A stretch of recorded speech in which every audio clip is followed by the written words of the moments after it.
Welcome to Map Your Mind.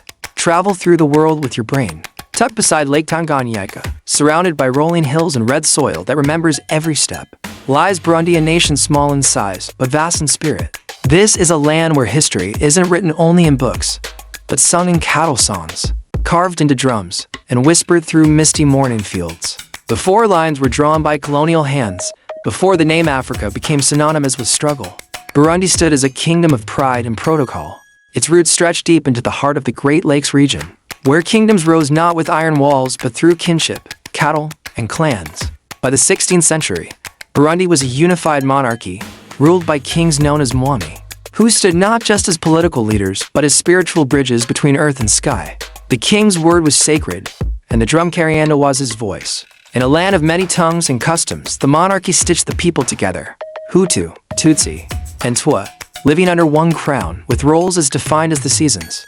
The society was complex, but cohesive, guided by cattle wealth, communal labor, and ritual ceremonies passed down like sacred scripts. But peace, even among brothers, is never permanent. Then came the foreign ships. First the Germans in the late 1800s, absorbed into their empire during the scramble for Africa. Burundi became part of German East Africa, where colonial power watched from a distance, letting the monarchy govern under the colonial eye. But after Germany lost World War I, the Belgians stepped in, bringing not only rule, but disruption. The Belgians deepened ethnic lines for administrative ease, turning ancient social structures into fixed racial categories. They issued identity cards. They empowered one group while alienating another. And they sowed seeds of division where once there had been hierarchy.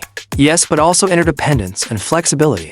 In 1962, Burundi gained independence, raising its own flag under the last Mwami, King Mwambutsa IV.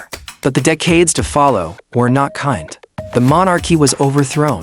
The dream of unity cracked under the weight of historical grievance and political ambition. What came next was a series of coups, assassinations, and ethnic violence tragedies that mirrored neighboring Rwanda. In 1972, tens of thousands died in a horrific genocide targeting the Hutu. In 1993, Burundi elected its first Hutu president, Melchior Ndadaye, but he was assassinated just months later, plunging the country into a brutal civil war that lasted over a decade. Burundi became a land of grief, of refugees crossing borders, of stories buried with the dead. But slowly, painfully, peace began to emerge. In 2005, a power-sharing government was formed. The drums began to beat again, not for war but for healing. Reconciliation is not easy when memory runs deep, but Burundi, scarred yet standing, has kept going. Today, Burundi is one of the youngest and most densely populated countries in the world. Most people here still farm the land, turning soil and sowing hope under the equatorial sun. The countryside glows with green banana trees and sun-drenched hills. Lake Tanganyika mirrors a sky filled with promise. And in the heart of villages, the sound of traditional drums, once tools of kings, now calls people to dance again. The culture thrives with resilience. Burundi's immigrant asterisk proverbs guide life like old compasses. Its Mbino dances tell stories older than any nation. And its people, Burundians, carry both heartbreak and joy in equal measure.